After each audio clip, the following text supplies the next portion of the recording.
Gracias, muy buenas tardes tengan todos ustedes. La Escuela Libre de Derecho les da la más cordial bienvenida a este acto académico y acto nostálgico al mismo tiempo, para recordar, evocar, rendir homenaje a uno de nuestros grandes profesores, don Javier Alba Muñoz,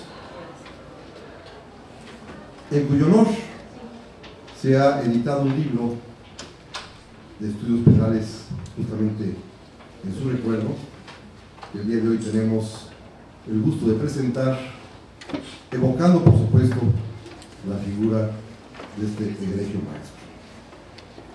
Tengo el gusto de presentar a ustedes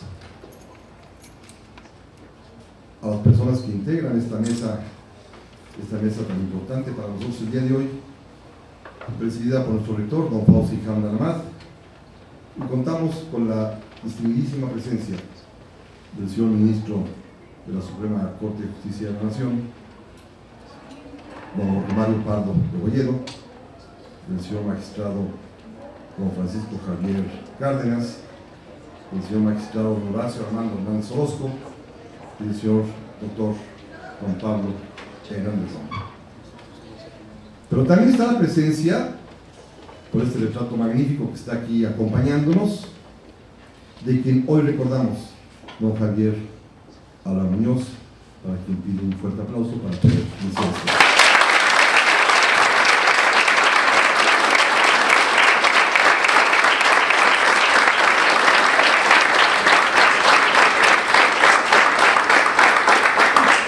Le damos uso de la palabra a don Pablo Hernández Romo. Muchas gracias. Les agradezco a todos ustedes que estén aquí. Es un placer para mí poder presentar los trabajos que se hicieron en homenaje al maestro Alba Muñoz, a quien desgraciadamente no tuve la oportunidad de conocer personalmente, y la primera vez que lo conocí fue por una persona que se encuentra aquí, que es mi padre. Él fue el primero que me dijo algún día, cuando era estudiante de la carrera de Derecho, si había escuchado yo del nombre de Javier Alba Muñoz. Confesé mi ignorancia. Le dije, no, pa, desgraciadamente no lo conozco. Me dijo, pues deberías de conocerlo. Eso marcó mi vida, como otras muchas cosas. Pero eso en particular marcó mi vida por mi ignorancia hacia uno de los grandes penalistas que han existido en México. Pasaron los años y otra vez me volvió a comentar sobre el maestro Alba Muñoz. Me dijo, es increíble que no conozcas todos los códigos que se inspiraron en Alba Muñoz. Me entregó 2 ejemplares de 2 códigos que él había influenciado para eso. Todavía no entendía quién era Alba Muñoz yo. Y la siguiente vez que volví a escuchar de él fue gracias al rector, quien, estando en una comida, vi el brillo en sus ojos y me impacté del amor que le puede llegar a tener un alumno a un maestro, a un verdadero maestro. Y ese maestro, a quien yo conocí únicamente a través de lecturas que me dieron como el libro de Contrapunto, que estamos esperando que la familia nos autorice para poderlo publicar en una editorial famosa que es Tirando Blanc, me hizo ver la profundidad del maestro. Pero poco les puedo yo decir de eso. No me atrevo a hablar mucho de eso, estando las personas que están al lado de mí, que ellos son verdaderos testigos y verdaderos discípulos del maestro, el verdadero maestro. No puedo yo dejar de comentar que esta obra, que fue inspiración del maestro, el rector Fauzi Hamdan, hubiera sido imposible que se hubiera hecho si no hubiera sido por la enorme colaboración del doctor Roberto Ochoa, que aquí también nos acompaña, y que lo que influyó y todas las personas que él captó en muchos lugares del mundo hace posible que esto surja el día de hoy y que sea el primer homenaje de los muchos que se merecen los grandes maestros de esta Escuela Libre de Derecho. No puedo decir más estando con las personas que estamos. Muchas gracias y gracias por venir.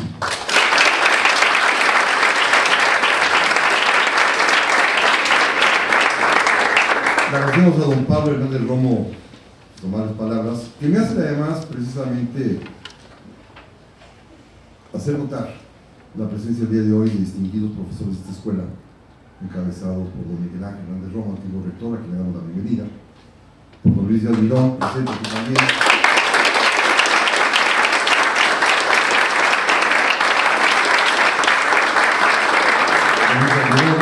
don Jorge Pineda Villarreal, doña Guadalupe Sánchez Palacios, don Ignacio Mendoza Aguilar, don Luis Nueva, don Alejandro Munive, y distinguidos exalumnos como mi querido amigo José Manuel Casoprío, que está por aquí también. Les doy el uso la voz al señor magistrado, don Horacio Armando Hernández Orozco.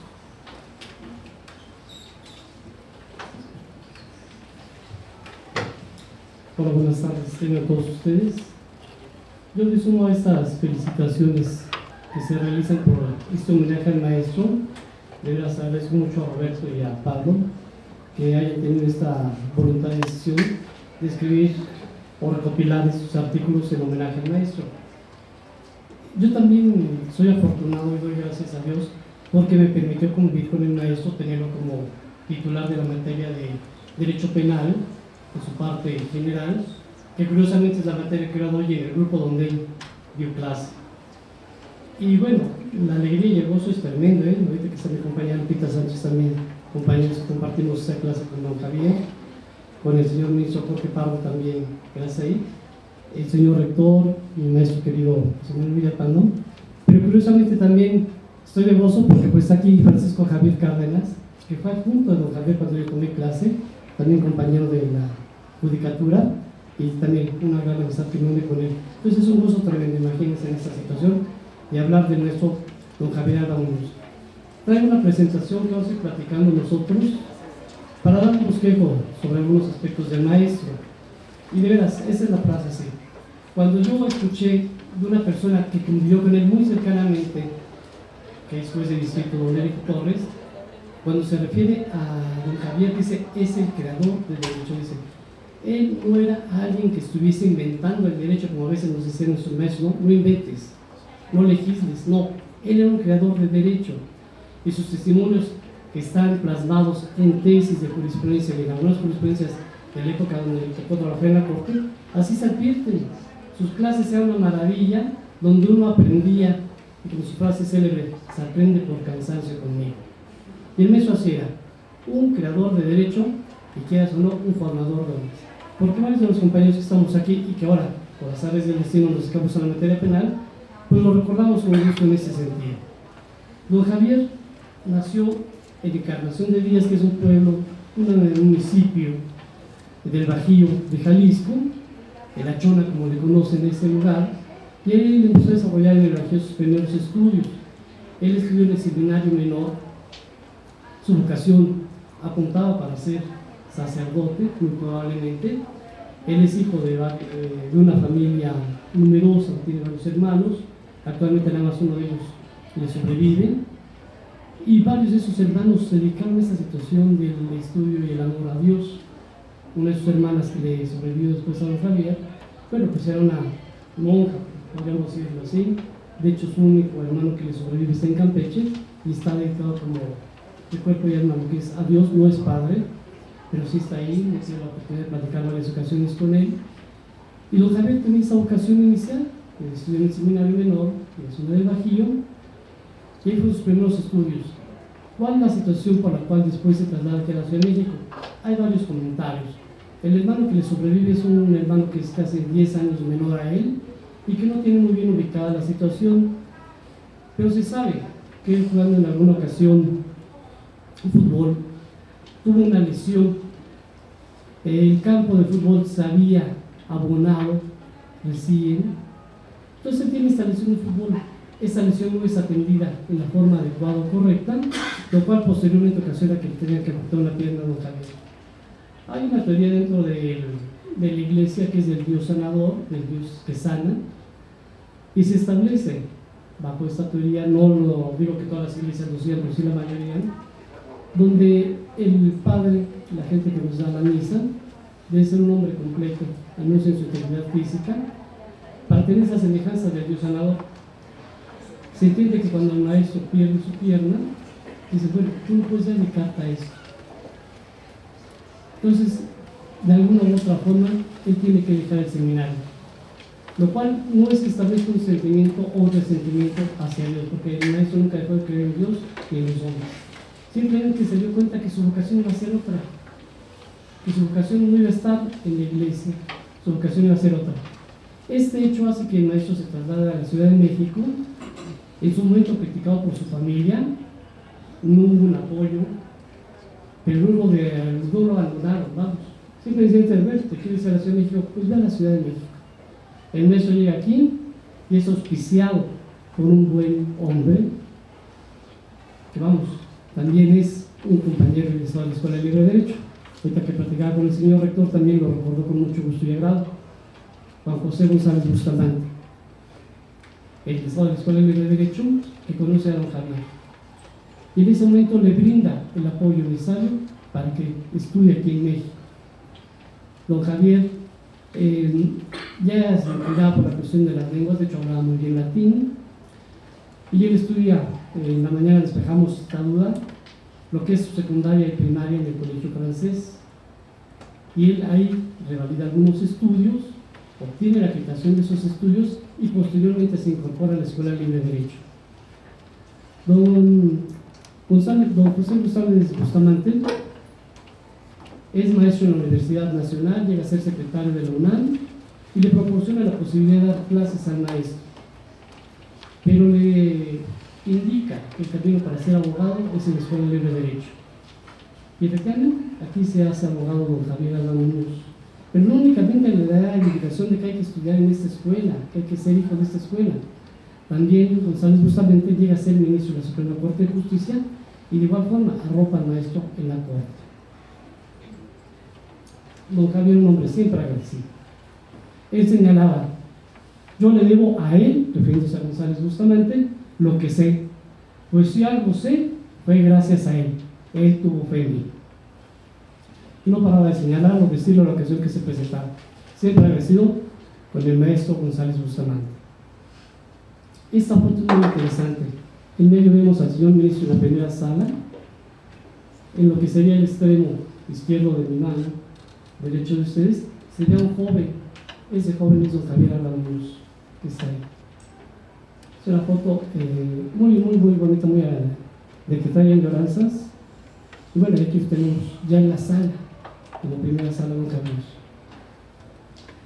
Don Javier, ahí en la primera sala, empieza como oficial.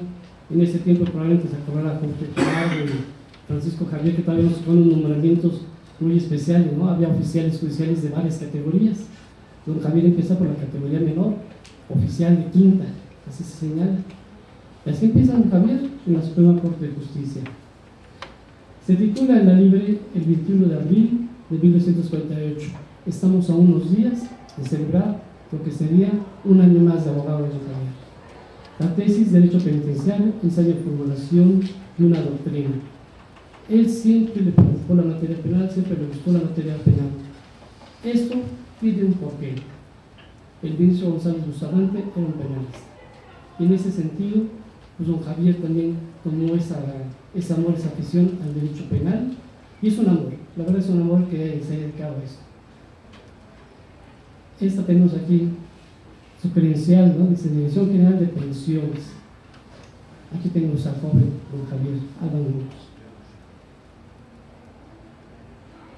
Sus servicios prestados en la Suprema Corte de Justicia de la Nación. La firma de don Javier. También su trayectoria de poder judicial fue larga, ardua. En el 84 recibe un reconocimiento por 30 años de carrera. No en forma continua, algunos datos donde el maestro estuvo ausente del Poder Judicial, pero llegó de oficial judicial de quinta, llegó a ser actuario. En esas épocas donde no se requería estar titulado, llegó a ser actuario. Y el maestro curiosamente señalaba que el único actuario honrado que él conocía y que nunca se había quemado, nunca había recibido una mordida, era él. Entonces, ¿por qué, don Javier? Dice, pues es que le dieron el nombramiento de actuario, dice, pues para ganar más. Dice, y ahí pues no puede ser notificaciones, emplazamientos, nada, dice, pero ahí estaba. Y él lo decía baseando en eso, pero bueno, él lo decía con mucho orgullo de que le dieron esa oportunidad para ganar más, le dieron el nombramiento de actuario. Después llega a ser secretario de Estudio y Cuenta en la primera sala, y es de los pocos secretarios, estoy cuenta, que podrían gozar y decir que le proyectaba a varios de los ministros. Yo tengo aquí una lista de los ministros y que probablemente me quede corto en cuanto a los que el maestro les haya proyectado, pero miren, tenemos en esta lista a don Ernesto Aguilar Álvarez, a Luis Fernández Doblado, Francisco Pavón Vasconcelos, Abel Buitrón, Manuel Rivera Silva, Fernando Castellanos Pena, Raúl Cuevas Mantecón, Antonio Rocha Cordero y a don Cheque Borguete o Ezequiel Borguete Carrera. No era un secretario de cuenta para un solo ministro, los ministros se lo peleaban, y de eso va a dar razón seguramente Francisco Javier. El maestro le proyectaba a la primera sala, no le proyectaba a un ministro, le proyectaba a la primera sala. El maestro, hay varias tesis muy bonitas, muy agradables. Yo en lo particular para esta ocasión seleccioné esta, que me gusta mucho. Dice: responsabilidad correspectiva y participación. La forma de participación en los delitos contra la vida e integridad corporal, conocida como complicidad correspectiva, tiene como característica básica no tanto el desconocimiento de la causación material específica, como se pretendió durante mucho tiempo. Aquí viene el hombre creador del derecho. Mucho tiempo se dijo que si no sabías quién causaba la herida, había una responsabilidad correspectiva. Dicen eso, no, eso es un error. Es la ausencia de preordenación. ¿A qué nos referimos aquí? Si anteriormente no hubo un acuerdo de voluntades y se da una herida donde participan múltiples gentes, estamos, sí, en una responsabilidad correspectiva. Pero si hubo preordenación, no, señores, aquí hay una coautoría y no una responsabilidad correspectiva. Esta tesis la presentó el maestro. Y el asunto salió en la sala. Y aquí dice: si bastara para que operara la complicidad correspectiva, el desconocimiento de la causación material, se llegaría al fraude de la ley, pues habrían de considerarse incursos inmersos en la complicidad correspectiva a quienes preordenadamente privaban de la vida, pero mediando la circunstancia de que no se identificara a quien procura precisamente esa lesión mortal. Esta tesis en su momento fue un parteaguas. Ahorita que tenemos aquí, aprovechando la presencia del ministro Jorge Pardo, su abuelo precisamente fue de los que defendió esta tesis posteriormente, con otro buen secretario que llegó a ser magistrado también. Una tesis que en su momento, cuando se discutió el asunto, dice: ¿tendrá o no tendrá razón? Cuando el médico tiene razón el maestro. Si señalamos que no se atienda a la preordenación, a ese acuerdo previo, habría un fraude a la ley, como lo señala. Aquí tenemos los datos de localización. En el 73 que sale este asunto y se resuelve en el 75. Como esta, hay muchas tesis, por eso digo, es un creador del derecho, como en alguna ocasión lo refirió el juez del distrito, Eric Torres. Un inigualable maestro. Más o menos a esta vez cuando yo conocí al maestro. ¿Por qué hablamos de un inigualable maestro? Don Javier no únicamente daba sus conocimientos a esa institución, únicamente daba una cátedra, quieras o no, en cada asunto que proyectaba en la corte. El maestro expandió sus conocimientos a diversas universidades, a diversos institutos. Nosotros sabemos que él frecuentemente era invitado en Nuevo León para dar clases y estar allá. De igual forma, un gran conferenciante. En muchas ocasiones se lo invitó por la mayoría de los tribunales superiores de justicia del país a que diera pláticas, charlas, y más de 10 veces se le invitó por las entidades legislativas, los poderes legislativos, para que les ayudasen a formular las leyes penales de las entidades. Hay una conferencia muy famosa que dio en Coahuila, donde se refería a la norma penal que había surgido en aquella época. Estamos hablando del año del 84 más o menos, y mucha gente lo recuerda con agrado porque se ha escrito sobre ello, y decían con la invitación a que se esa conferencia: va a venir el ilustre maestro, don Javier Álvarez Muñoz, dice, conocido penalista mexicano. Y así lo establecieron. Entonces, gente todavía que lo recuerdan bajo ese aspecto, conocido penalista mexicano. Y obviamente era un conocido penalista mexicano, ¿no? Hay varios libros que se refieren al maestro. Yo voy a hablar ahorita de 3 textos, que es la estructura de la teoría del delito y doctrina de Javier Álvarez Muñoz. Hay un autor que es Nicolás Martínez Serra, Tamaulipecuel, que su hijo tomó clases con el maestro. Entonces, cuando su hijo le comentaba a don Nicolás sobre las clases de Javier Muñoz, dijo: espérame, ¿quién te está dando clases? Pues dice el maestro Javier Muñoz. Y está diciendo así, casi regañando al hijo: don Javier, ¿te está dando clases? Sí. Pues el papá, don Nicolás, le pide los apuntes al hijo. Dice: dame los apuntes que tienes. Tomó los apuntes y este maestro elabora este libro y lo desarrolla conforme a la doctrina que manejaba el maestro Javier. Por eso el libro se llama así: Estructura de la teoría del delito y doctrina penal de Javier Alba Muñoz, que es un texto de Nicolás Martínez Cerda, pero está basado en todo lo que se escribió, que el maestro escribió a la gente que tomó notas de sus clases en la Escuela Libre de Derecho. Otro libro, que es el que tenemos aquí presentado, Contrapunto Penal. Este libro yo lo adquirí hace algunos años y publicó su primera vez, no me recuerdo, en el 97.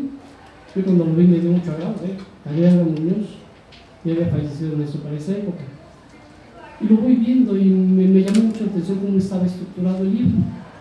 Y me percaté que eran sus pláticas de él transcritas. Y dije: bueno, pues a alguien se le ocurrió una buena idea, y lo confieso. No obstante que llevo una buena relación con Érico Torres, un juez de distrito, nunca me percaté que la persona que había hecho ese trabajo era Érico, hasta apenas hace 2 días. Entonces, cuando veo el prólogo, dice: magistrado Érico Torres. Dije: Érico es magistrado, Érico es un juez. Pero ya porque era magistrado del Tribunal Superior de Justicia en el estado de Morelos. Entonces le dije: oye Érico, ¿por qué nunca me dijiste esto? De tantas charlas que tuvimos del maestro y platicamos. Dice: no, es el libro es el maestro. Si yo nunca quise fue transcribir sus clases, que vino a quedarnos al estado de Morelos cuando yo era magistrado, fue lo único que hice, grabarlas y transcribirlas. Dice el maestro: eso sí. Yo dije: maestro, aquí están estos. Y el maestro tomaba algunas notas, le hacía ahí un reporte por ahí, mucho dice que a lo mejor no resultaba ser muy sano, pero todo lo tiene ahí. Este libro, ahora que lo vuelvo a leer con motivo de este homenaje, me doy cuenta de la sapiencia de don Javier Alba Muñoz, la sapiencia de la humildad. Esas pláticas fueron en el año de 1994, unas entrevistas en diciembre, si no recuerdo, y fueron las últimas que dio el maestro, porque él falleció después en el 95. Al final de esta presentación traemos un audio para aquellos que no alcanzaron a escuchar, que lo escuchen al maestro. El otro libro al cual me refiero es el Derecho Penal Mexicano, del maestro Arturo González Quintanilla, un maestro de Nuevo León, de la Universidad de Nuevo León, que conoció y quiso mucho a don Javier. Y en este libro, el maestro Javier Alba Muñoz hace la presentación del libro. Y en el texto del libro, lo que es Arturo González dice: todo esto son las ideas de mi maestro. Dice: o sea, yo no estoy escribiendo nada más que plasmando las ideas del maestro, ordenándolas, si no escriben, a lo mejor poniendo algo de didáctica, de cuestión, pero todo de metodología, pero todo es del maestro. Y siempre le reconoce al maestro su calidad y la presentación. Es un libro también muy interesante que se escribe en el año del 91, la primera edición de que revista Javier, es la presentación de él, y en una siguiente edición se hace ya la conmemoración en el aspecto de que es un homenaje al maestro Javier Muñoz. Y al otro libro que nos referimos presentes hoy, de homenaje a don Javier Alba Muñoz, que bueno, esperemos que lo quieran ustedes para poder hacer la sana crítica que corresponde. No únicamente nos referimos a trabajos que se han escrito en torno a él, el maestro también fue en muchas ocasiones asesor y director de tesis. Yo lo sé por buena fuente, que al maestro se le acercaban y decían: maestro, por favor, sea mi director de tesis. Le llevaban el trabajo. El maestro empezaba, y les quitaba, le ponían y terminaba haciendo la tesis del maestro. La tesis era don Javier. Entonces amablemente decían: mira, le hice unas pequeñas correcciones. Dice: pero aquí están. Y así era. El detalle es de que nunca tuvimos a lo mejor esa noción de ir recopilando a quien hizo la tesis, pero prometo empezar a hacer esa labor de buscar esos datos ahí. Y muchas de las tesis son las ideas de don Javier Alba Muñoz en este aspecto. Pero no nos quedamos con las tesis que él en su momento dirigió. Ahora con gusto y con agrado veo que en tesis que se han escrito en lo que es este siglo XXI, esta década del siglo XXI, citan a don Javier Alba Muñoz a través de este libro. Hay citas de él y lo refieren a él, a don Javier, en muchas ocasiones. ¿Cuál es la situación del maestro? Es citado hasta por tribunales constitucionales en Latinoamérica. Traigo un pequeño ejemplo nada más. El Tribunal Constitucional Plurinacional de Bolivia, en esa sentencia constitucional a 68-2011, señala literalmente: el tratadista mexicano Javier Alba Muñoz señaló que el debido proceso debemos entenderlo como, y abre comillas para referirse a esto, el razonamiento mediante el cual se da la explicación lógicamente razonable del por qué el acto de autoridad tiene su apoyo en la disposición legal. En varios tribunales constitucionales de Latinoamérica se citan eso a consecuencia del libro anterior que vieron. Entonces, pues es el de las ideas, es la gente que está tomando estos proyectos. Pues Javier ya ha trascendido en este aspecto al ámbito internacional. La cita cuando hacen de Venezuela, antes de entrar a este punto, cuando hacen los alumnos en sus tesis profesionales o de grado a don Javier, es muy curioso porque lo citan junto con otros maestros que conocemos, Zaffaroni, lo citan con los italianos, grandes italianos, con Mancini, procesalistas, algunos de ellos, con un maestro que le intentaba a don Javier citar, a Mesger, lo citan. Entonces, yo me pongo a pensar, ¿será un orgullo para don Javier el que lo citen junto a estos grandes monstruos, o será un orgullo para ellos que lo citen junto con don Javier? No sabemos, cuando llegue al cielo le preguntaré de esto. También es homenajeado y querido por sus alumnos. Muchos homenajes se le han rendido. En este libro que se llama Estudios Jurídicos con motivo del 75 aniversario de la Escuela de Libre Derecho, se le pidió la autorización a don Javier y con gusto accedió a que publicáramos un famoso cuento de él, ese cuento de Informe de Navidad. De hecho, creo que la que formuló la petición había sido Lupita Sánchez, que se presente por primera vez sobre aquella noche. Y lo incluimos en este libro. Cuando estamos festejando los 75 años de la LIBRE, en la Escuela Libre, en este libro incluimos un texto no jurídico, pero valioso en su aspecto humano, Informe de Navidad. Los que no hayan tenido el privilegio, la verdad, porque es un privilegio, de escucharlo o leerlo, aquí en la biblioteca se tiene este libro y se puede acceder a él. Hoy con agrado me enteré, un compañero mío generacional, Eduardo Iturriaga, sigue la tradición que Lupita Sánchez también lo hacía en diciembre, de leer este cuento de don Javier. Entonces, sigue en nuestras aulas con su cuento de don Javier, Informe de Navidad. Esta generación que lo quiso mucho, la generación 79-80, le dedicó una placa a don Javier. Me comentan los compañeros que están ahí, dentro de ellos hay varios que conozco, uno de ellos es Miguel Kasowski, también amigo mío que reside allí en Tijuana, que don Javier no la quería aceptar. Ya no, eso es un homenaje a tu ausencia. No, dice, ¿cómo me van a homenajear? Dice, si yo lo estoy echando a perder. Dice, no, maestro, eso no me dejas hacer. Y se reunieron, después festejaron y con gusto la agarraron. Esta placa, bueno, estuvo mucho tiempo en su casa don Javier. Y bueno, ahorita nos la facilitaron ellos para tomar unas fotografías, porque son la familia de don Javier. Aquí presenten en eso Fauzi Handan, en una entrevista, lo dijo aquí. Pues le hacen la pregunta: ¿recuerda algún maestro con cariño usted en la escuela? A un diario jurídico. Y don Fauzi Handan dice: mi maestro de Derecho Penal, un gran penalista, don Javier Alba Muñoz, que fue secretario de Estudio y Cuenta toda su vida en la Corte, era un ministro sin cartera, extraordinario. Y así lo era.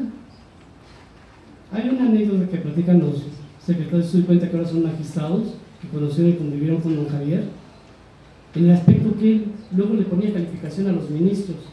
En la materia penal dice: este ministro 7, ¿no? Ah, es otro que se presenta en la segunda vuelta. Así vacilaba el maestro.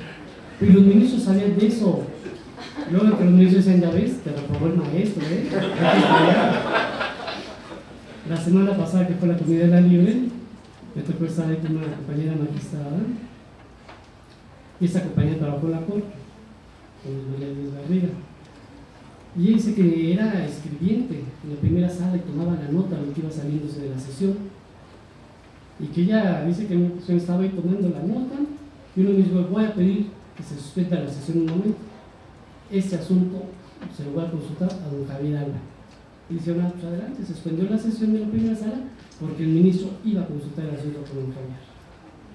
También platica esta compañera magistrada que ella le debe una mención en su examen, en lo que es la resolución del caso práctico, al maestro Javier.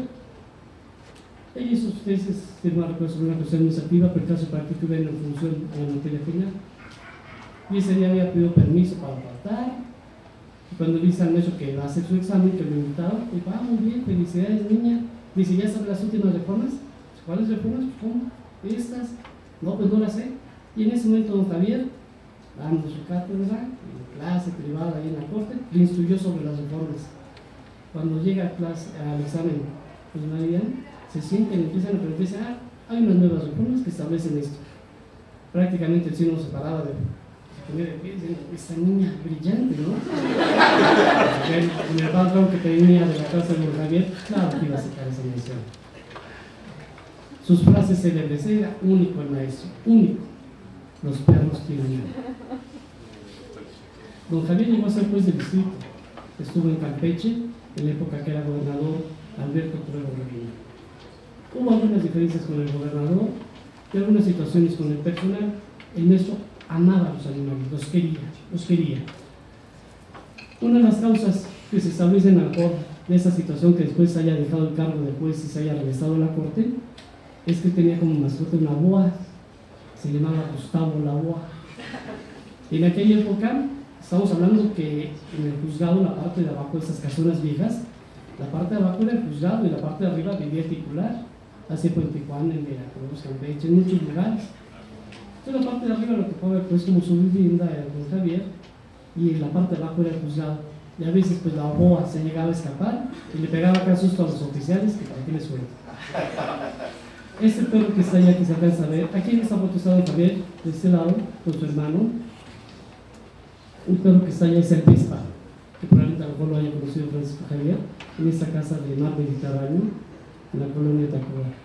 Amaba a los animales. Ese perro, bueno, pues por desgracia se lo atropelló un camión. Otra frase: la gallina que ha comido huevo, aunque le quemes el pico. Cuando le preguntamos ahí al maestro las cuestiones sobre pena de muerte, algunos puntos, refería esta frase, ¿no? Y ya no decía más. Oiga, maestro, la pena de muerte, no pena de muerte. Y decía la frase. Entonces, interprételo usted. En esta foto aquí está don Javier, y alcanzamos a ver un segundo. El compañero que está ahí de blanco, de camisa blanca con el pantalón beige, es un compañero de la escuela. Yo no lo alcanzo a identificar, no sé quién sea. Sé que se llama Pepe, pero sabemos cuántos Pepes tenemos aquí. Pepe es, bueno, gracias Francisco. Bueno. Pues este compañero que le regaló ese cebú al maestro, el maestro lo bautizó como Javier Alba, al cebú. Pues se va a llamar Javier Alba, ¿no? Espero que ahorita, bueno, que Francisco nos dé con este compañero también de la escuela. Otra frase: son un deber universal. Aquí don Javier está, aún no se alcanza a ver bien el dominó, pero sí sus cigarros. Siempre también se ve por sus cigarros de Javier, no le podía faltar. En ese tiempo se permitía fumar en las aulas y don Javier fumaba, ¿no? Luego venían esos ataques de tos que le daban ahí a un maestro. Esta cuestión de soy un bebedor universal tiene su excepción o su punto de decir sí o no, porque no le gustaba la cerveza. A eso cerveza no. Ahorita Francisco Javier lo recordaba, la bebida que le encantaba el Metaxa. Le encantaba esa bebida al maestro Francisco Javier, don Javier. Conmigo se aprende por cansancio, la mejor de sus frases.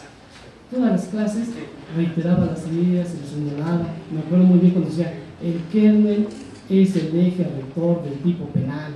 Hacía un círculo ahí en el escritorio y lo señalaba. 5 o 6 veces le iba a escuchar esa clase. Desde sus últimas prácticas o conferencias que dio, repetía las ideas del maestro. Era su método. Y lo decía muy bien, conmigo se aprende por cansancio. Esta es la última foto que se le tomó vida a don Javier. Es de una cámara instantánea, me imagino que es una joven, pero es su última foto en vida. Como les comentaba, en eso, bueno, pues le fue amputado una pierna Y periódicamente luego tenía algunos dolores, se me inflamaba la pierna, pero no le gustaba tomar medicamentos. Y él nos señalaba, si tomo calmantes, me voy a acostumbrar a ellos, mejor no los tomo. De igual forma nosotros lo conocimos usando su bastón, no obstante que estaba ya grande en eso, seguía usando su bastón. Y él siempre se llevó a la silla de ruedas. Dice, si ando en silla de ruedas, ya no voy a caminar. Dice, mejor camino. Y aunque se dieran sus golpes en eso, él caminaba. Hasta su último día de vida, el maestro caminó. Ojalá se pueda escuchar el audio correspondiente a este. Aquí está. Este es de abril, perdón. Ojalá podamos escucharlo, más de localizar donde se quiere.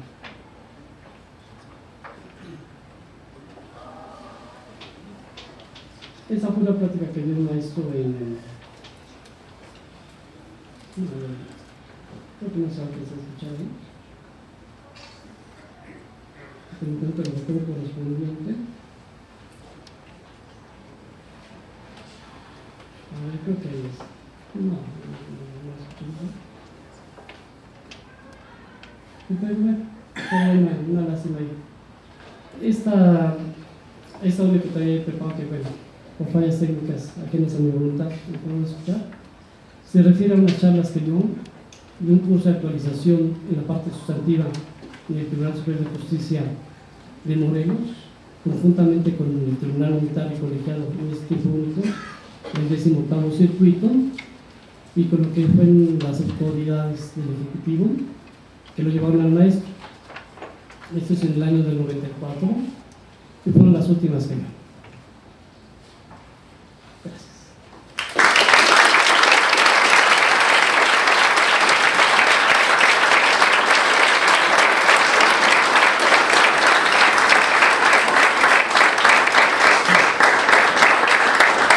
Agradecemos muchísimo al magistrado Horacio Armando Hernández Orozco esta amplísima y interesante plática.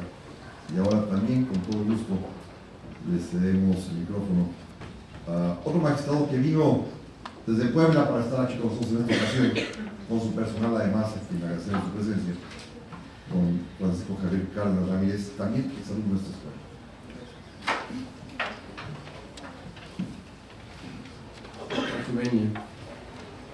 Informe de Navidad, leía don Javier en la última clase de diciembre de cada ciclo escolar. Su personaje principal, Baktú, descrito como ser superior a los humanos, procedía de una galaxia. Su misión específica, observar la Tierra durante un breve lapso. La manera en que vivían los animales y los humanos, la noche en que se recordaba la venida de quien llegó como una gran luz a un pesebre. Baktú, como ser humano, como ser superior a los humanos, podía transformarse, hablar cualquier lenguaje. Así, tomó la forma de tigre, de elefante, de ofelga, y en ese mundo encontró que el elemento irracional de los animales se dejaba iluminar esa noche. La fiereza no tenía cabida alguna. El saludo de Baktú siempre fue respondido: todos nos amamos. Pero Baktú tenía que cumplir una misión, y así continuó a la zona de los humanos. Llegó a un lugar en que había sonidos estridentes. Había tomado ahora la forma humana. Vio unos seres que se contorsionaban. Saludó con su forma habitual: todos nos amamos. Aquella entidad a quien se dirigió, sin dejar de contorsionarse, le contestó en forma extraña: ¿qué traes, güey? ¿No ves que ando con mi chava? Quedó Baktú desconcertado, pero insistió: deseo saber por qué esta noche hay alegría. Se acercó Baktú a alguno de aquellos seres que estaba apartado de los demás. Deseo, le dijo, me informes por qué esta noche hay alegría. La contestación fue brutal. Surgió de aquellos labios: aquí no hay alegría, lo que hay es borrachera. Quise iniciar con este extraordinario relato del informe de Navidad tan esperado para cada generación de alumnos de don Javier, porque en múltiples ocasiones me decía: tocayo, no olviden rigor del pensamiento, así descubrirá la síntesis de la problemática del caso concreto.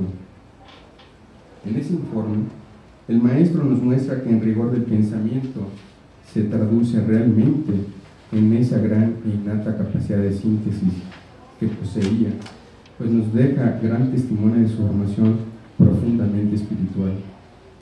En días recientes me encontraba en el Distrito Federal con motivo de una reunión de la VIC que presidía el señor ministro Jorge Mario Pablo, entrañable amigo desde las aulas de nuestra querida Escuela Libre de Derecho, y a quien respeto por su ejemplar trayectoria en la carrera judicial.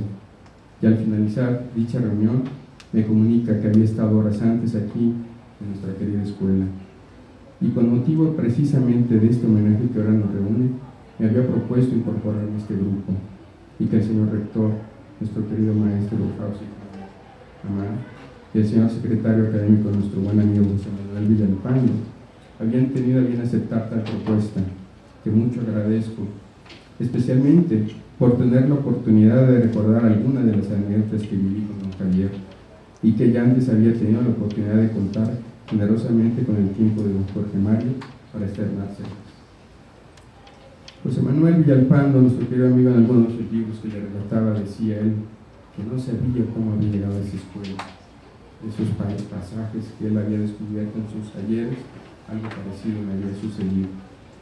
Así pues, era el siglo escolar 1978-1979, y don Javier iniciaba el primer curso de Derecho Penal, Teoría del Delito, que correspondía al segundo año de la carrera en el Grupo B.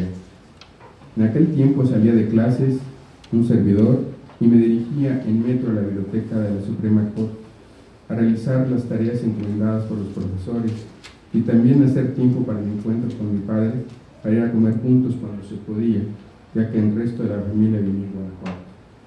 Él vivía con pasión su función de tesorero en ese alto tribunal y por tal motivo tenía encuentros con don Javier. Desde el principio del curso le pedí a mi padre se abstuviera de comentarle al maestro de nuestra relación filial, lo que cumplió cabalmente. Yo viví intensamente sus clases como varios de sus alumnos, y con mucha frecuencia le narraba a mi querido padre todos los detalles de las clases, de los personajes que ilustraban las excluyentes de responsabilidad, el negro de Alabama, Olga Briskin, la pantera rosa que cantaba la traviata en japonés, etc. Sin duda que el curso de Derecho Penal nos había permitido enriquecer aún más nuestra relación filial. Transcurrió el tiempo y ya estando cursando el ciclo 1979-1980, don Javier tiene otro encuentro con mi padre en donde requiere de su intervención en un trámite laboral un tanto complicado. Y la respuesta del tesorero fue afirmativa, tajantemente. Parece que le tomó por sorpresa la actitud de mi padre el maestro. Mi padre me cuenta que le siguió: don Javier, ha llegado el momento de decir lo que ha aprendido en sus clases de Derecho Penal. Mi padre es contador público. Lo que me platicó mi hijo en diversos momentos y de la lectura de sus apuntes. También le comentó del negro de Alabama, de la Briskin y de la pantera rosa. Así fue que el maestro le pidió a mi padre que yo lo buscara, y al día siguiente, sin perder tiempo, fui a su oficina en la Suprema Corte. Me identifiqué, le platiqué que empezaba mi carrera judicial, era agosto de 1980, que a partir de ese momento tuve el gran regalo de la vida de conocer otras facetas tan ricas como las que nos mostraba en el aula. Siendo yo notificador y luego actuario de un juzgado de distrito, me facilitaba mi tiempo para ir a visitarlo a la Suprema Corte. Y en cierta ocasión le acompañaba en uno de sus largos pasillos cuando nos alcanzó el ministro Francisco Pavón Vasconcelos, quien generosamente nos saluda y le dice a don Javier: saludo al maestro Alba, quien es el que más conoce del derecho penal en esta corte.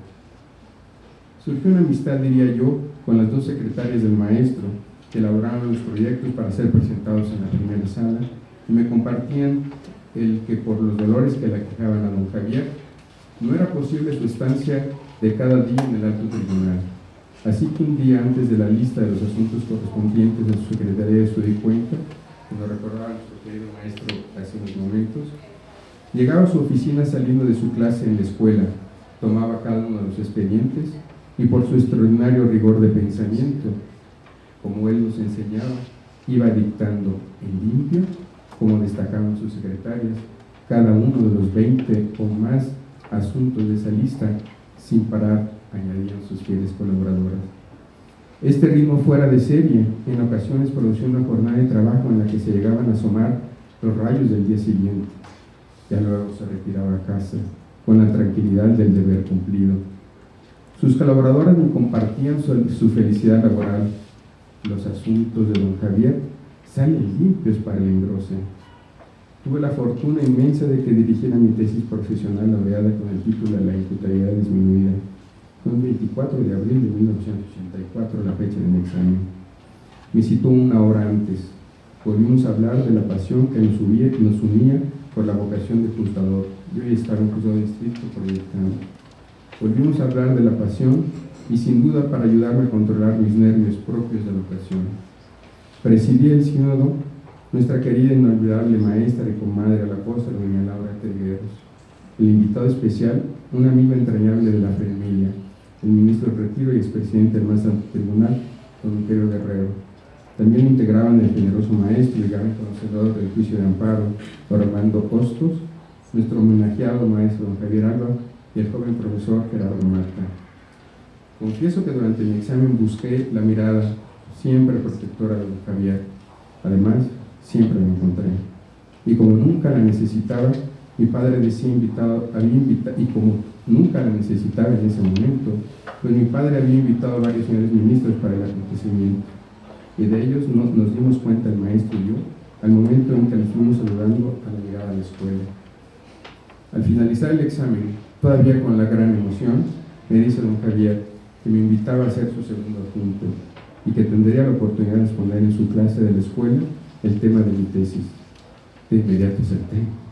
Sin duda que no tuve tiempo de reflexionar cómo lo iba a hacer, y precisamente de esa generación hay dos queridos amigos y maestros, el respetable magistrado Horacio Hernández y la querida maestra Lupita Sánchez. Iniciamos a examinar el primer día todas las alumnas, muestra de sus formas de caballero, más que de equidad de género, que todavía no tenía tal dimensión como en la actualidad. Iniciaba yo tocando la campana para llamar a la alumna o alumno respectivo a iniciar su examen. Luego, solo dos réplicas, la del primero y segundo adjunto y al final la de don Javier. Empezábamos siempre puntual, a las 3 de la tarde. Tocó el turno una alumna, brillante examen. 3 superiores, en segundos fue la liberación. Volví a tocar la campana, ahora para darla a conocer a la sustentante su calificación. Entró la alumna, recibe su boleta del maestro, no la lee, la dobla y dice: don Javier, gracias por enseñarme Derecho Penal, pero más por enseñarme de la vida. ¿Me permite darme un beso en la mejilla con todo respeto? El maestro, muy sensible como era, ya no pudo pronunciar palabra alguna, solo asentó con la cabeza. Ella sube y le da un beso sobre la mejilla y le deja una carta. Me pide que llame a la segunda alumna. Toco la campana, inicia la réplica del primer adjunto. Y don Javier empieza a leer el contenido de la carta. Me miro de reojo y advierto discretas lágrimas. Termina de leer y me desliza la carta sobre el escritorio. Era una invitación a leerla. Al concluir, no pude evitarlo. Dejé que mi sensibilidad se manifestara y también sentí la humedad de mis mejillas. En una ocasión, Emilio Romano, que estaba como presidente de la Sociedad de Alumnos, que ya refirió Horacio, me localiza para saber si podía obtener el original del informe de anualidad, pues tenía interés de publicarlo, lo cual cumplió. Así que don Javier me proporcionó el texto original que ya conocíamos, pero ahora lo tenía en mis manos. Saqué una fotocopia que guardo como un tesoro y el original se lo entregué personalmente a mi amigo Emilio. El trato era frecuente, en consecuencia generó un grupo de amigos de diferentes generaciones. Don Javier, el entonces destacado juez de distrito en materia penal del Distrito Federal y exalumno de la UNAM, don Gonzalo Ballesteros Ten, y otro exalumno de la escuela y secretario de la Suprema Corte, don José Sánchez Gómez, el Rajón, y yo como Benjamín. Eran reuniones en donde el maestro continuaba en sus enriquecedoras conversaciones sobre el derecho penal, la pasión de ser juzgador, la enriquecedora soledad del juzgador, de la poesía, del amor y del gran respeto por la mujer. Don Javier me localizaba para indicarme la fecha de cada reunión y yo me encargaba de la comida. La bebida tiene un ingrediente particular. Me enseñó a disfrutar la bebida griega, Metaxa 7 estrellas, que me enseñó a mezclar con hielo y Orange Crush, una verdadera delicia, pero de antes. Ya hasta el Orange Crush cambió. Hace rato platicábamos con el doctor, nuestro querido doctor y amigo Pablo Hernández Romo Valencia, y me preguntaba si sabía algo acerca de la trayectoria académica de don Javier, de sus posgrados. Estaba yo en Juzgado de Distrito ya como secretario, más o menos en el año 86-87, me dice: tocayo, aquí hay un dinero, $1, y quisiera que usted se fuera a Francia. Hice el viaje, llegué al Instituto Max Planck, he dicho una carta, pero hubo la confusión. Ahí salió el doctor Maslender, que estaba al frente, y pensó que era don Javier. Y en efecto, tuve la manera de corroborar personalmente lo que hace rato nos preguntaba Pablo, y en efecto tenía el grado de gran profesor. Y eso reiteraba el maestro que en una de sus, creo que probablemente en una de sus últimas participaciones directas escritas, fue las que refería Horacio, la presentación de la obra de Derecho Penal de uno de los grandes alumnos de sus clases de posgrado, José Arturo González Quintanilla, editada por Porrúa, en la que sin duda se cumplió una gran parte de la obra del maestro. Ya cuando estaba como juez de distrito en Puebla, era un poco, le hablaba en ocasiones por teléfono a Cuernavaca, y muy emocionado me enteraba cuando había una autoforma en corrección. Recuerdo en algún caso que había un delito contra la salud, contra una madre, y muy emocionado me recibo el proyecto del secretario, una gente muy estudiosa también en Puebla. Estudié el caso y de inmediato saqué los apuntes del maestro y había encontrado los motivos suficientes para una excluyente responsabilidad. Le dije al secretario que se ajustara a esos lineamientos y me dice el secretario: señor juez, no lo haga. Extrañado, ¿y por qué no? Me dice: va a tener problemas con el Ministerio Público. Le dije: cuando se conoce la historia de don Javier, el juez crece. Cuando hablo con don Javier al día siguiente, siempre me daba mucha fuerza el escucharlo, y lo de siempre: no se corrompa tocayo, y frecuentemente tenía la oportunidad. Por eso cuando don Javier escribía en Monterrey en verano del 91, como destacaba Horacio en este libro, decía, y con esto casi concluyo: los seres humanos estamos unidos por un destino común, decía don Javier, el de la vida y el de la muerte, y cuando llegue mi ocaso, iré con serenidad, convencido de haber tenido la fortuna de dejar en la mente de mis alumnos mi ofrenda de peregrino, y que en mi noche no habrá tinieblas, pues estará irradiada de su recuerdo tal y como las noches sin nubes están iluminadas por la claridad de todas las estrellas. Esta parte del 91 la encontramos también en el informe de Navidad. Y si leemos esa parte final de su ya ícono informe de Navidad, pero ahora me da mucho gusto que lo reitere porque lo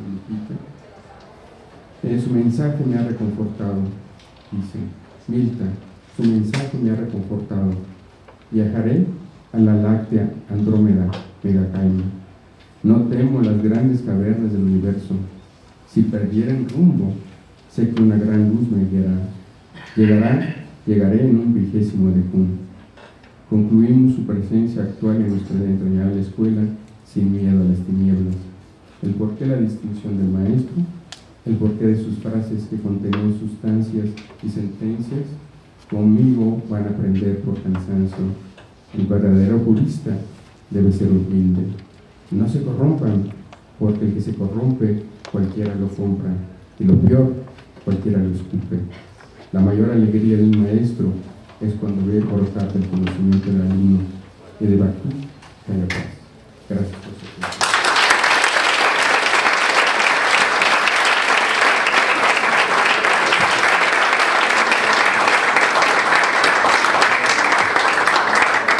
agradecemos mucho al señor magistrado don Francisco Javier Cárdenas Ramírez, esas emotivas y palabras.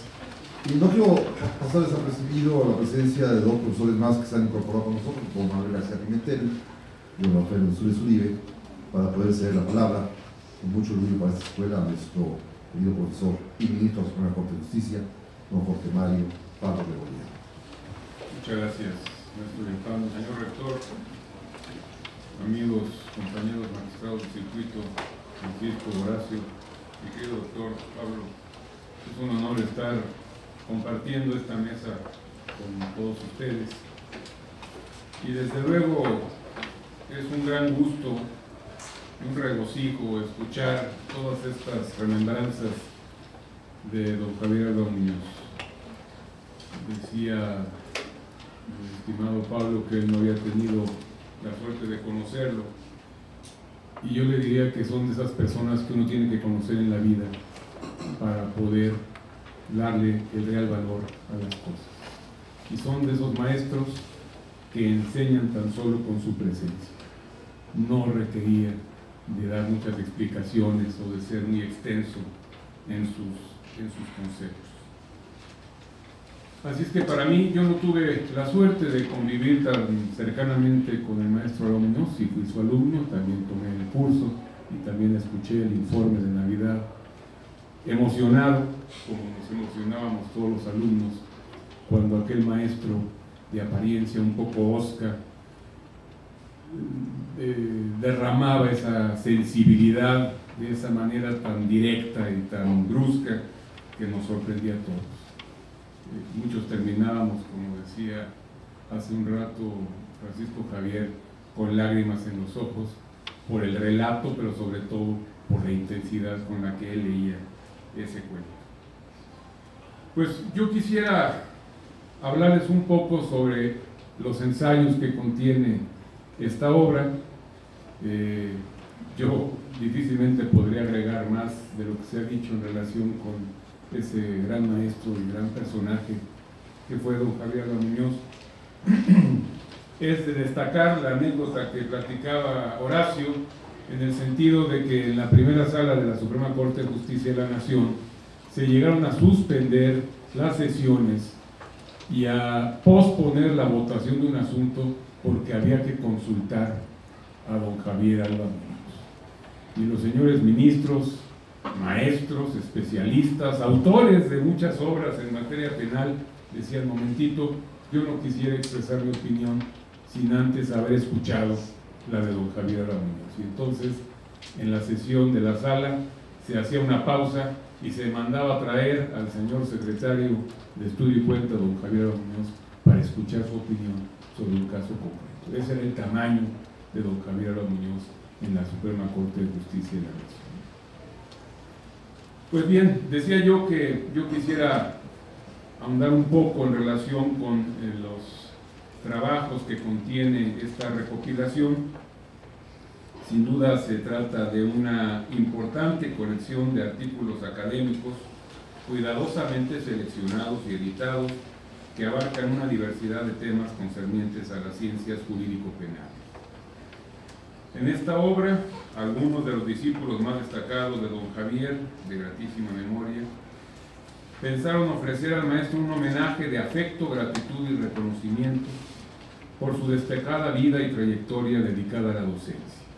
Se trata de un significativo número de estudiosos de diversas disciplinas del derecho, tanto nacionales como extranjeros, quienes proceden a dar testimonio escrito de su vinculación, ya sea intelectual o afectiva, para con un personaje tan relevante para el mundo jurídico y en particular para nuestra alma mater, como lo fue don Javier Alba Muñoz.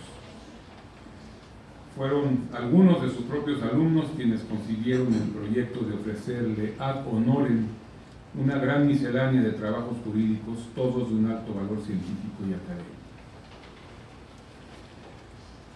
Como ustedes podrán advertir, la respuesta a esa convocatoria fue afortunadamente muy entusiasta, ya que más de 20 juristas de gran reconocimiento enviaron sus afectuosas, pero también invaluables contribuciones, con base en las cuales fue posible confeccionar este libro homenaje de cuyas casi 600 páginas se abordan con rigor jurídico impecable diversos temas relacionados al derecho penal sustantivo, al derecho procesal penal, a la criminología, al derecho penitenciario y además a la política criminal.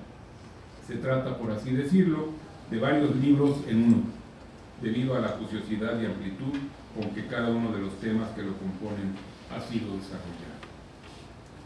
Ustedes, como lectores finales de esta obra, seguramente podrán coincidir con su servidor en el sentido de que este libro constituye un testimonio de gratitud expresado a través de la transmisión del conocimiento jurídico para un hombre que dedicó su vida precisamente a la noble actividad de formar nuevas generaciones de abogados.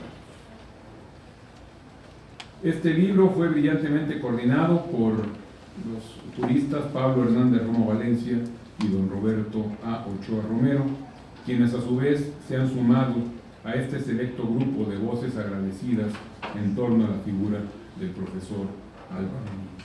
A ellos, mi sincero reconocimiento y gratitud por el esfuerzo realizado, desde luego sin omitir mencionar el invaluable apoyo brindado por las autoridades y la comunidad de nuestra querida Escuela Libre de Derecho, así como de la Casa Editorial Tirando Blanco, quienes han hecho posible la elaboración de este extraordinario trabajo. Quisiera referirme solamente a algunos de los ensayos. Por razones de tiempo no sería conveniente referirme a todos, pero créanme que todos son valiosos y todos vale la pena tenerlos como referencia. Quisiera referirme en primer lugar al trabajo que presentó don José L. González Cusack, catedrático de la Universidad de Valencia, en el artículo intitulado La conexión de antijuridicidad en la prueba prohibida, bajo una novedosa óptica tridimensional sustentada en principios tanto del derecho penal sustantivo, adjetivo y constitucional. Desarrolla los temas de la interdicción de la prueba ilícita, así como los criterios de extensión de las consecuencias asignadas a esta figura, precisamente a las pruebas derivadas o reflejas que de éstas se hayan generado. Como ustedes podrán advertir, es un tema de gran actualidad en el máximo tribunal de nuestro país y en los tribunales federales que conocen de violaciones al debido proceso. Dicho en otras palabras, el autor González Cusack, mediante un interesante y profundo análisis, logró trasplantar diversos principios rectores del derecho penal sustantivo y constitucional hacia el ámbito del derecho procesal, a fin de ser utilizados en la solución de la cada vez más frecuente problemática suscitada en torno a la denominada prueba nula o prohibida, y en particular respecto a su desarrollo en la construcción de una particular teoría de exclusión de los frutos del árbol emponzoñado, término ibérico utilizado por el autor del comento.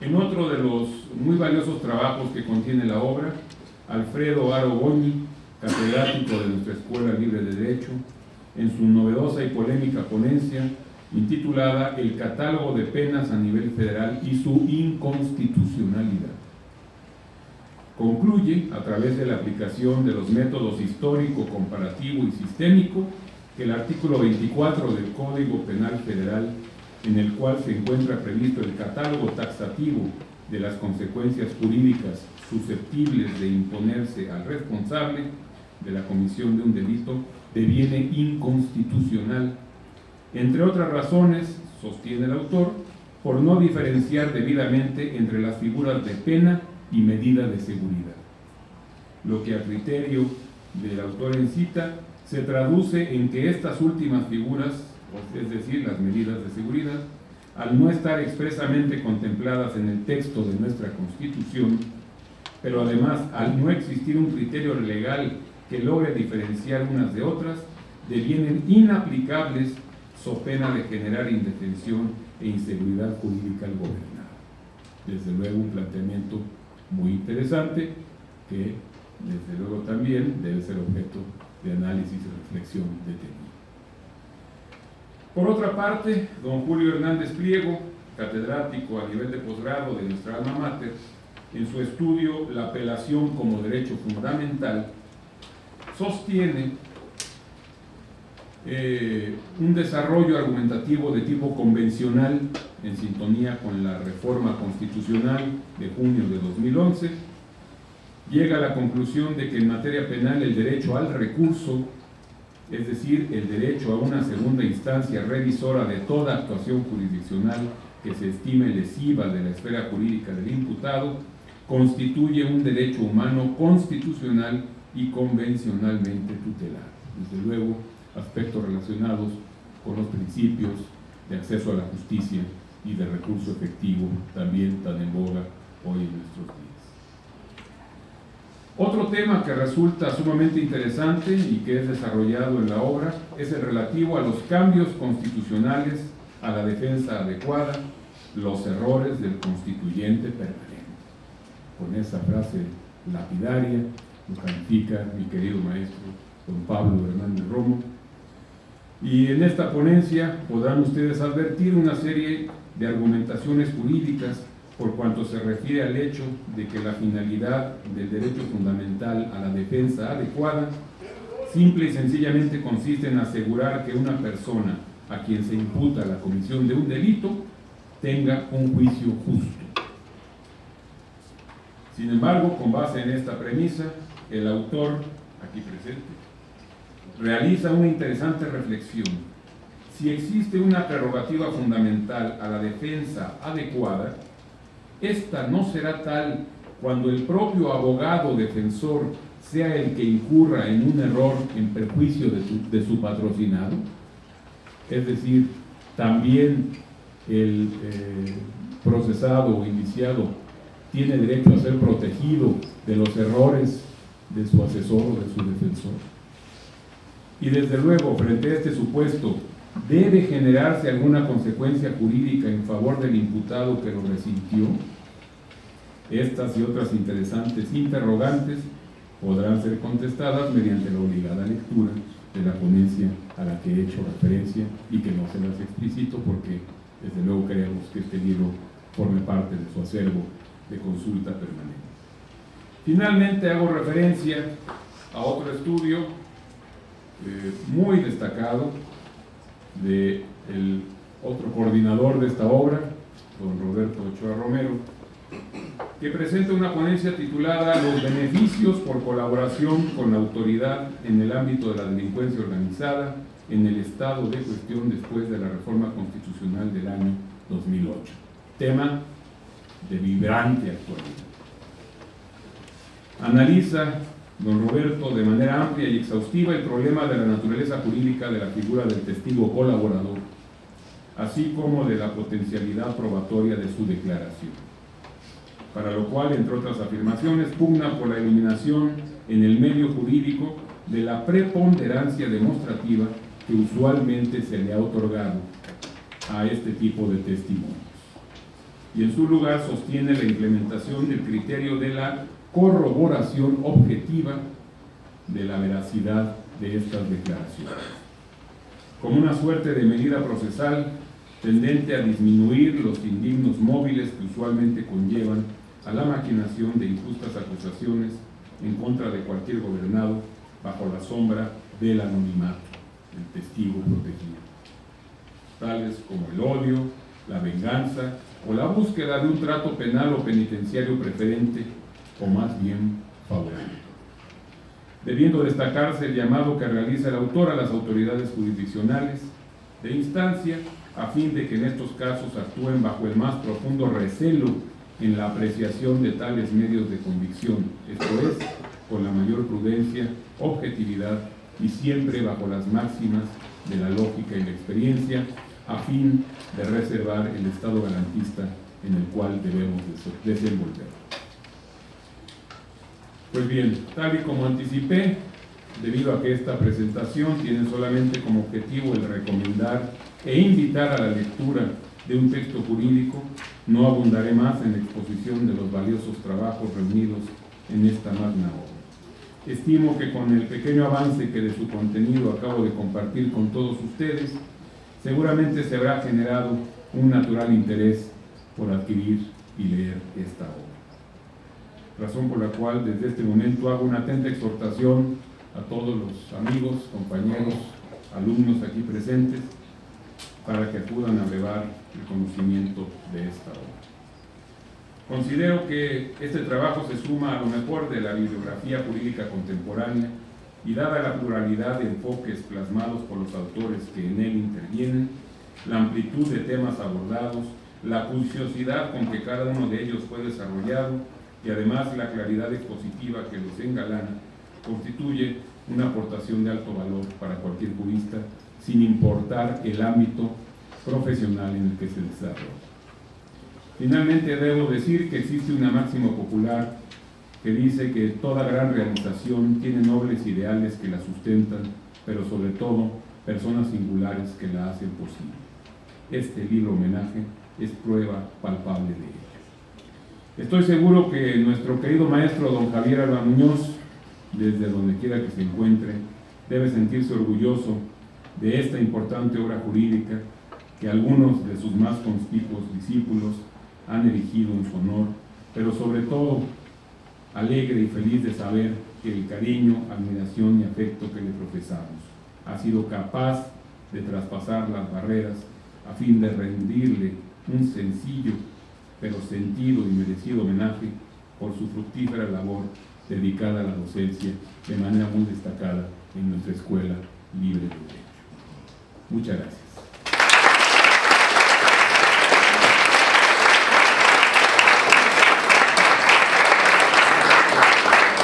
Le agradecemos finalmente al señor ministro don José Mario Pardo Rebollo sus palabras y ahora le rogamos a nuestro rector, el señor licenciado Fauzi Hamad, que nos diga su mensaje. Muchas gracias. Muy buenas tardes. En primer lugar, yo quiero agradecer al doctor Pablo Hernández Romo, al doctor Guillermo Ochoa, cuando los invité a rendirle un homenaje a mi inolvidable maestro Javier Alba Muñoz. Y ellos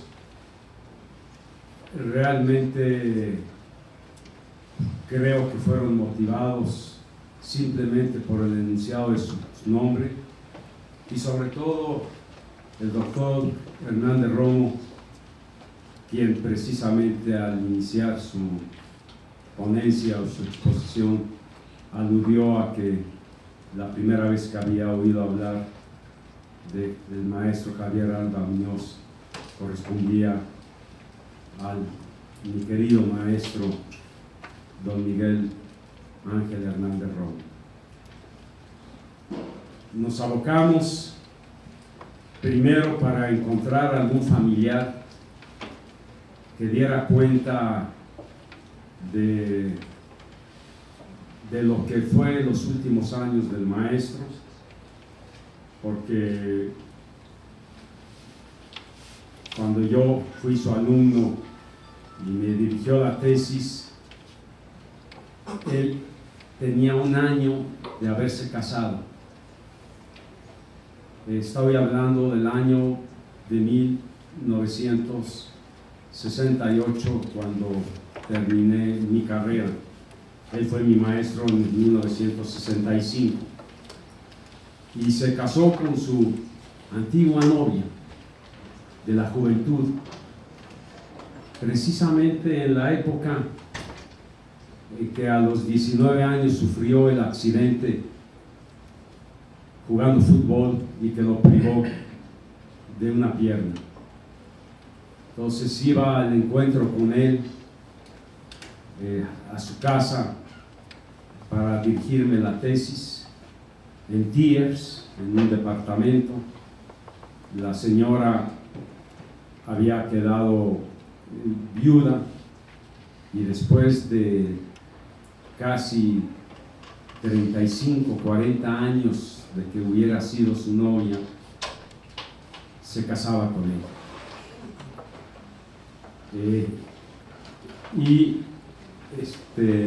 Pasaron los años y el año antepasado convoqué a mis compañeros de mi generación a una comida en Cuernavaca, y estando en la comida se acercó una señora más o menos como de unos 50 años, 55 años, y me dice: ¿me permites hablarte de tú, Fausto?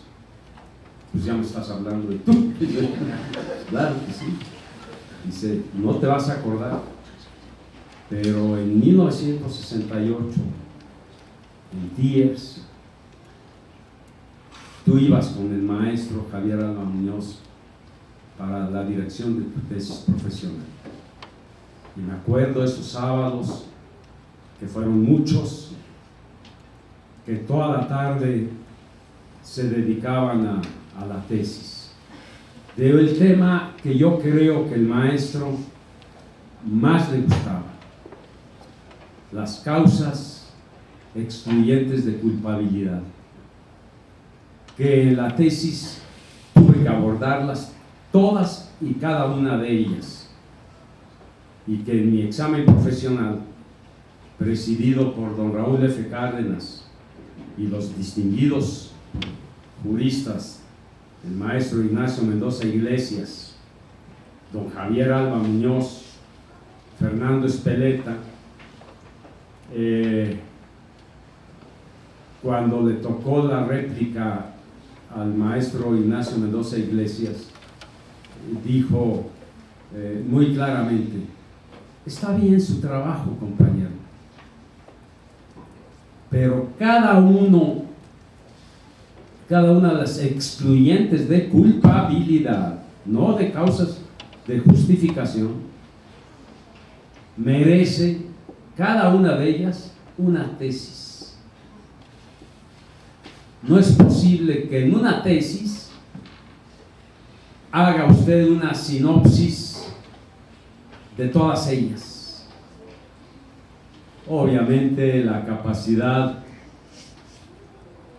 de lograrlo se le debe evidentemente a mi amantísimo profesor Javier Alba Muñoz. Eso mereció que no me dieran la mención cum laude a mi tesis,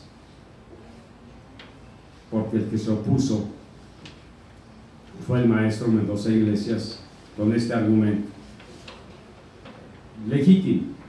No obstante que yo al maestro Mendoza Iglesias le tuve un enorme cariño, y los últimos años de su vida prácticamente los conviví con él, y con una admiración enorme, que aquí está presente su hijo Nacho.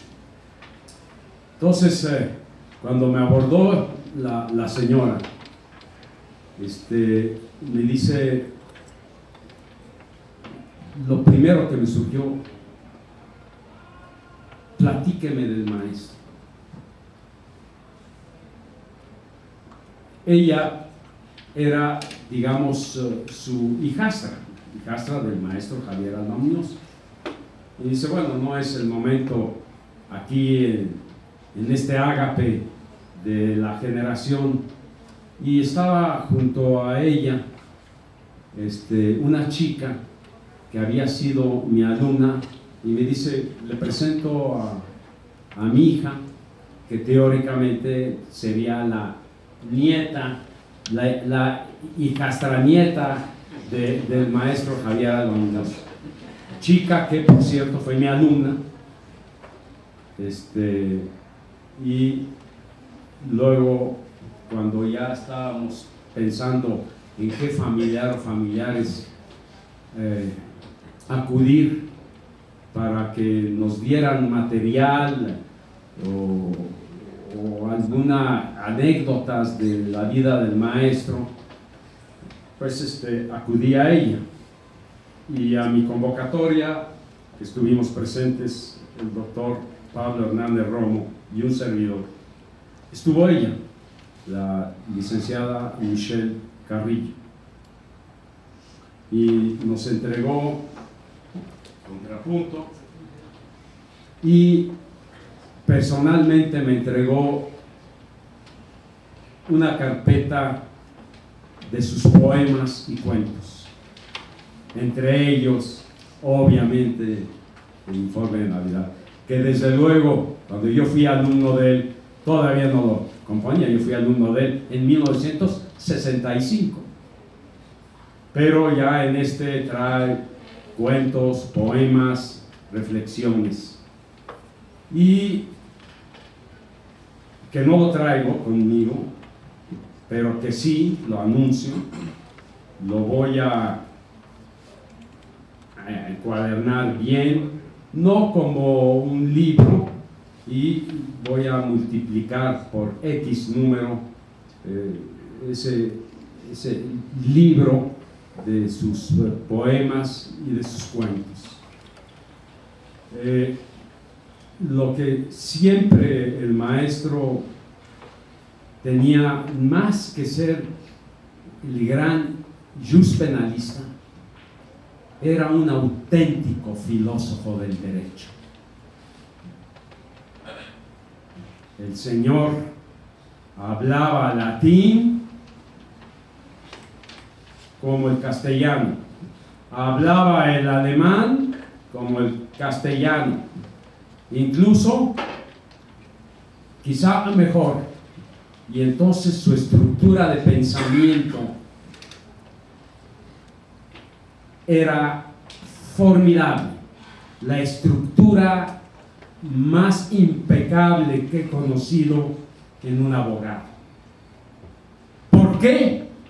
Porque era la estructura de la lógica jurídica basada en Aristóteles, el padre de la lógica, de la forma de pensar, que nunca lo han podido interpretar bien, pero él abrevió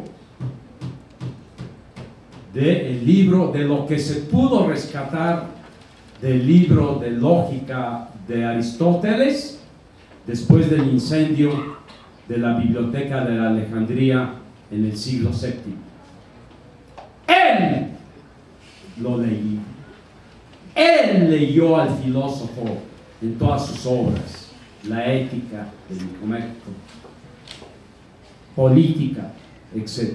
Incluso sus estudios de investigación de Aristóteles, cuando quedó en una isla durante 7 años después del naufragio en que perdió a su esposa, en que hizo la investigación biológica de las plantas y de los animales de esa isla dentro del archipiélago griego. Él lo leyó, que por cierto esos apuntes de investigación, pues nada menos ni nada más que le sirvieron a Charles Darwin en su evolución de las especies. Pues nada más. Entonces él abrevó del genio de genios universal que nadie lo ha superado, que fue Aristóteles, pero directamente. Y no solo eso, sino que él tradujo a Fausto de Goethe, que en la época que yo fui su alumno y que luego conviví con él mucho, y hasta mi tesis, me enseñó sus documentos en donde estaba la traducción del alemán al español de Goethe, de Fausto de Goethe. Hablaba desde luego un impecable inglés, no muy bien el francés, vamos, era un políglota de grandes alcances. Lo curioso que es que no tengamos su obra completa, porque, y esta sí es una anécdota que nadie sabe, cuando yo estaba preparando mi tesis profesional, me entregó las páginas 400 y pico a X del primer tomo de su libro. Me entregó las galeras, las pruebas, y lo cito en mi tesis. Y las veces que llegaba a ir a la corte o a su casa, una vez en la corte, se presentó el representante del editor, que ya no me acuerdo quién era, apurando al maestro: maestro, ¿cuándo ya tiene usted el libro? La parte general y la parte especial. El proyecto era originalmente 5 tomos. Y no quedó nada de eso. Nada. Por eso mi avidez y mi fruición y mi angustia cuando tratamos de recopilar el mayor material que de él se ha hecho. Mencionan ahorita el libro del doctor del regiomontano González, que lo tuvimos, que yo pedí que se investigara. Bueno, pues, con todo respeto, él hace el prólogo por una bondad, pero para mí el autor del libro es realmente Javier Alba. Técnicamente y desde el punto de vista jurídico, pues es un auténtico plagio. Claro que es plagio, aquí en China. Y lo leí simplemente con un sentimiento de tristeza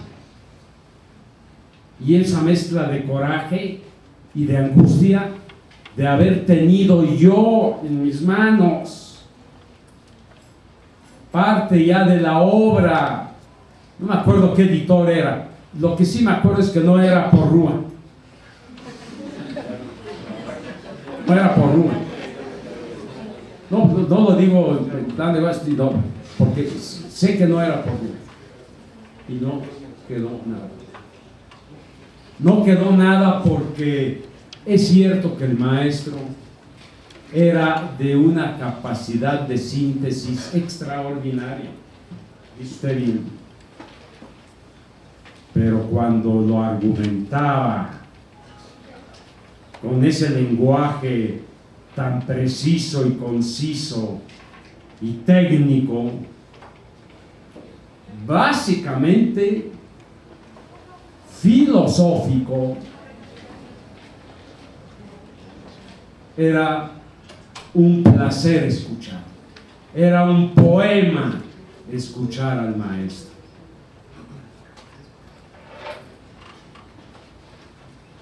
Resultó, como dice el señor ministro Jorge Mario Pardo Rebolledo, los estudios en homenaje al maestro a la altura de lo que él fue. De verdad, de verdad. Y ya no quiero hablar más porque hay miles de anécdotas que viví personalmente con él. Pero he decidido, y aquí lo anuncio, ponerle a un aula de nuestra escuela el nombre del egregio maestro don Javier Alba Muñoz. Muchas gracias por su atención.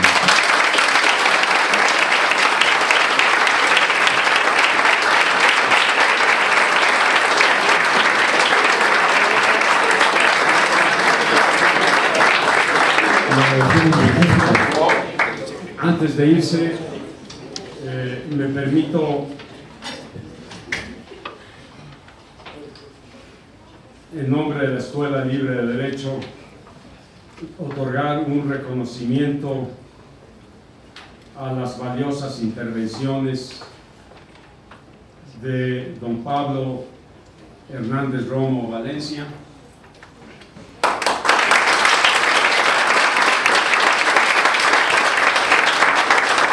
don Horacio Armando Hernández Orozco,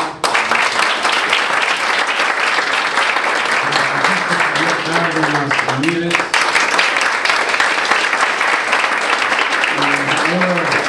Y mi queridísimo, el señor ministro don Jorge Mario Pablo Rebolledo.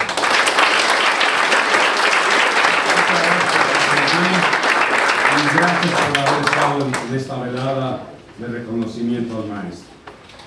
Gracias.